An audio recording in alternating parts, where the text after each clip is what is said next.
और इधर छत्तीसगढ़ के गरियाबंद के जंगलों से बेहद दर्दनाक खबर आई जब ये पता चला कि हाथी का बच्चा बम फटने से घायल हो गया। हालांकि अब उसे ट्रेस कर लिया गया है, उसका इलाज जारी है।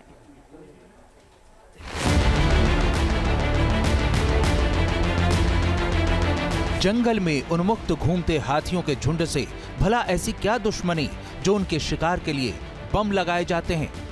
छत्तीसगढ़ के गरियाबंद के जंगल में हाथी का एक बच्चा ऐसे ही देसी बम का शिकार हो गया और बम फटने से जख्मी हो गया। गरियाबंद के उदंती सीता नदी बाघ अभयारण्य यानी यूएसटीआर में जंगली जानवरों के शिकार के लिए रखे गए पोटाश बम को खाने की कोशिश में हाथी का बच्चा बुरी तरह घायल हो गया। इसका खुलासा तब हुआ जब फॉरेस्ट ऑफिसर्स को उस इलाके में खून के धब्बे देखे जाने की सूचना मिली, जहां हाथियों का झुंड घूम रहा था। जब जांच की गई तो इस दौरान खून के धब्बों के अलावा मौके से पोटाश बम के टुकड़े भी बिखरे मिले। अभयारण्य प्रशासन ने नगरी थाने में इसे लेकर एफआईआर दर्ज करवाई है और बम रखने की सूचना देने वाले को 10,000 इनाम का ऐलान किया है।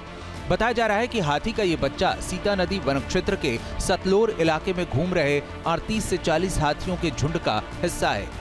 इसके बाद वन कर्मियों ने ड्रोन की मदद से घायल हाथी का पता लगाया। ड्रोन तस्वीरों में हाथी के बच्चे का जबड़ा सूजा हुआ और पैर में चोट के निशान दिखे। वन कर्मियों ने हाथी के बच्चे के इलाज की पूरी व्यवस्था की है। शिकारियों की ऐसी निर्दयता सामने आती रही है, लेकिन अभी तक इसका मुकम्मल उपाय नहीं हो सका है।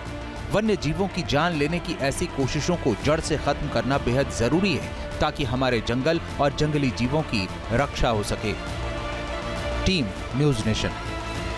और इधर छत्तीसगढ़ के गरियाबंद के जंगलों से बेहद दर्दनाक खबर आई जब ये पता चला कि हाथी का बच्चा बम फटने से घायल हो गया। हालांकि अब उसे ट्रेस कर लिया गया है, उसका इलाज जारी है।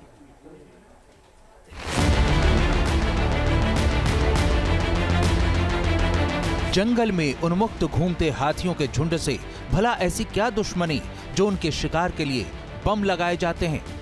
छत्तीसगढ़ के गरियाबंद के जंगल में हाथी का एक बच्चा ऐसे ही देसी बम का शिकार हो गया और बम फटने से जख्मी हो गया। गरियाबंद के उदंती सीता नदी बाघ अभयारण्य यानी यूएसटीआर में जंगली जानवरों के शिकार के लिए रखे गए पोटाश बम को खाने की कोशिश में हाथी का बच्चा बुरी तरह घायल हो गया। इसका खुलासा तब हुआ जब फॉरेस्ट ऑफिसर्स को उस इलाके में खून के धब्बे देखे जाने की सूचना मिली, जहां हाथियों का झुंड घूम रहा था। जब जांच की गई तो इस दौरान खून के धब्बों के अलावा मौके से पोटाश बम के टुकड़े भी बिखरे मिले। अभयारण्य प्रशासन ने नगरी थाने में इसे लेकर एफआईआर दर्ज करवाई है और बम रखने की सूचना देने वाले को 10,000 इनाम का ऐलान किया है। बताया जा रहा है कि हाथी का ये बच्चा सीता नदी वन क्षेत्र के सतलोर इलाके में घूम रहे 38 से 40 हाथियों के झुंड का हिस्सा है। इसके बाद वन कर्मियों ने ड्रोन की मदद से घायल हाथी का पता लगाया। ड्रोन तस्वीरों में हाथी के बच्चे का जबड़ा सूजा हुआ और पैर में चोट के निशान दिखे। वन कर्मियों ने हाथी के बच्चे के इलाज की पूरी व्यवस्था की है। शिकारियों की ऐसी निर्दयता सामने आती रही है, लेकिन अभी तक इसका मुकम्मल उपाय नहीं हो सका है। वन्य जीवों की जान लेने की ऐसी कोशिशों को जड़ से खत्म करना बेहद जरूरी है, ताकि हमारे जंगल और जंगली जीवों की रक्षा हो सके। Team news nation.